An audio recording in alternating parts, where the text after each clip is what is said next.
What's up, everybody? I'm Tree. And I'm Nick, and we'll be your hosts today. And let's jump into our first segment with this week's Bulldog Minute. What's up, Swanee High? It's Dustin Pooler here. It's the Bulldog Minute. It's Hell Week this week for the baseball players, and right now I'm going to go to an interview I had with the baseball coach. I'm here with the baseball coach for Swanee High, Coach Jernigan. Coach, can you tell me any changes you've made for this upcoming season? Well, we have some returning players that are on the mound, especially that are going to contribute again. Matt Moses and Greg Bowers will be our top two guys on the mound. Plus, we'll have the return of Matthew Pennington, who was injured most of last season. So on the mound, I think we'll be solid.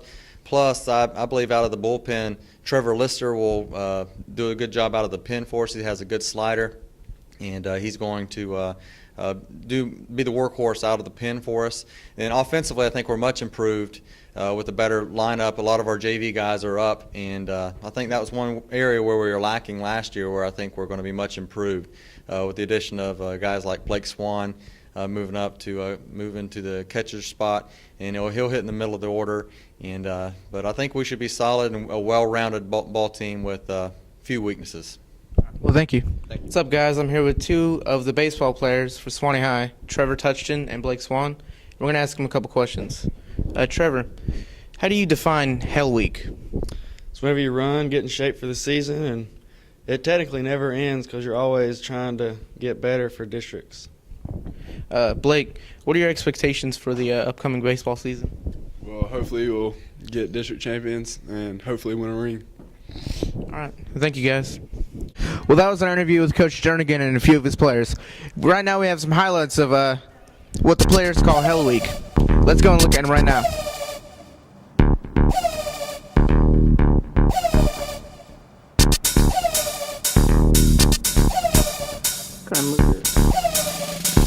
Oh, is that all it is?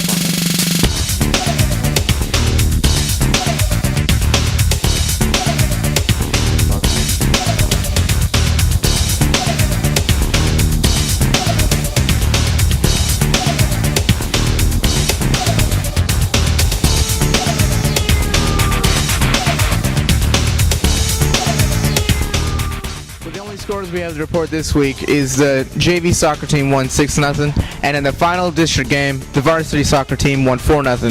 In fact, we have some highlights of the game right now. We're going to go to those, and we'll see you guys next week with the Bulldog Minute.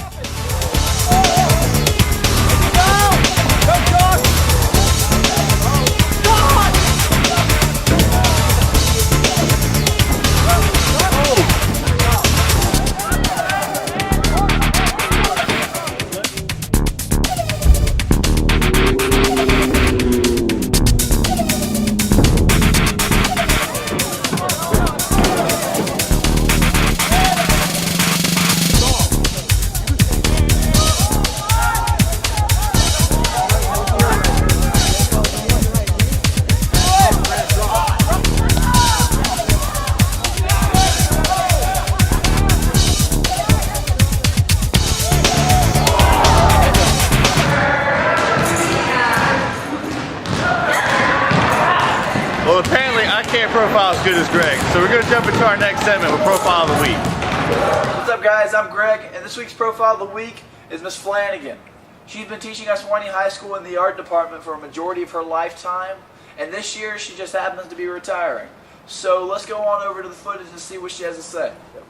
Alright, guys, I'm here with Miss Flanagan, and as you know, she is retiring this year. And let's start it off with Miss Flanagan. Why are you retiring? Well, I've been teaching for a long time, and I decided that I wanted to have some time to be an artist myself, and it takes a lot of time to do that. Sure. On top of that, I've become a grandmother, and I want to spend more time with my grandbaby. Okay. What are your fondest memories here at Swanee High School? Probably the projects we did. as an art club or as an art class. We did a lot of the sets for plays. We painted a mural. We painted signs in the baseball field. Oh, that's great. They were always fun after-school things. Well, as you know, Ms. Flanagan, you are retiring, and the biggest question is, what are you going to miss the most at Swanee High School? Well, obviously the students. They've been the best part of this job. Made my my days and years here a lot of fun. Miss teaching with Miss Williams and all the other teachers, but basically the people in this room who I'm going to miss. All right, well, I appreciate it. That's Ms. Flanagan, and let's go over to some of the students that are in her classroom right now and see how they feel about her retiring. The thing I'll miss most about Miss Flanagan is her laid-back approach to teaching and her great sense of The thing humor. I'm going to miss the most about Miss Flanagan is that this is a classroom where I can just sit around and do what I love and don't have to worry about a dang thing. All right, well, there you have it. We found out why Ms. Flanagan is going to be retiring. And Ms. Flanagan, I hope you have a very successful art career outside of high school. Let's hop on over to Tree and Nick in the studio, see what's going on. Alright, now let's go to the PSA with Carson and Juwan. Hey, what's up, Swanee High? I'm Carson Stavig. I'm Juwan. And for this week's PSA, we're talking about how cold it is here in Live Oak. For the past 10 days, it's been under the 30s and even gotten to 17 degrees. And it's only gotten up to 57, so it's been pretty cold. So we encourage everybody at SHS and around to bundle up. And if you wear a scarf, your effective temperature goes up almost 41 degrees. Also, in SHS, we have hot chocolate in cafeteria for 50 cents. Get your hot chocolate and your scarf. Stay warm.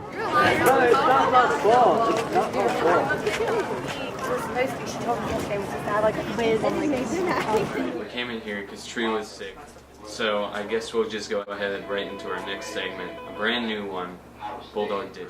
Welcome to the first ever segment of the Bulldog Dish. We're going to be talking about movies and things that happen on TV. Well, basically things that we like to talk about here at school. All right, let's get started.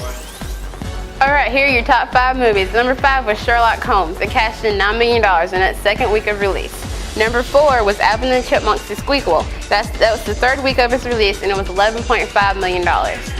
Number 3 was The Lovely Bones, $17 million. Number 2, Denzel Washington's flick, The Book of Eli, cashed in $31.6 million. Avatar cashed in another $41.3 million this week, and its revenues cashed over $1 billion worldwide.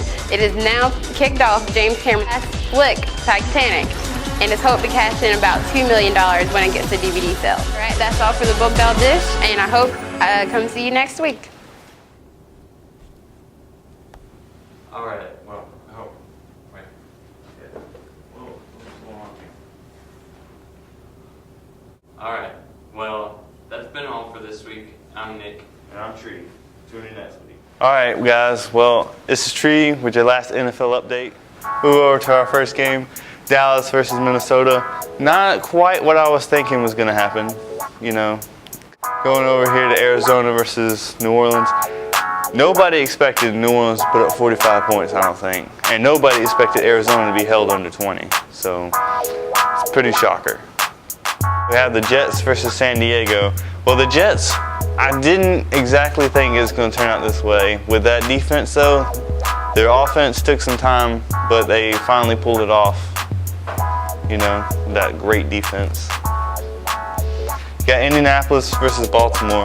Baltimore did a pretty good job of holding Indianapolis to 20 points, but they really didn't have to. They really didn't matter because they only scored 3. So they put some offense on that defense next year and might go somewhere.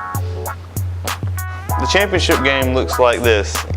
New Orleans Saints versus Brett Favre and the Minnesota Vikings. The Jets versus the Indianapolis Colts. Now, my thinking is the Indianapolis is going to beat the Jets and New Orleans Saints is going to beat the Minnesota Vikings. So in the Super Bowl, we're going to have New Orleans Saints versus Indianapolis Colts, which I hate the Colts, so I hope New Orleans pulls it off. Well, that's all I got for you this week, Swanee High. Tune in next week.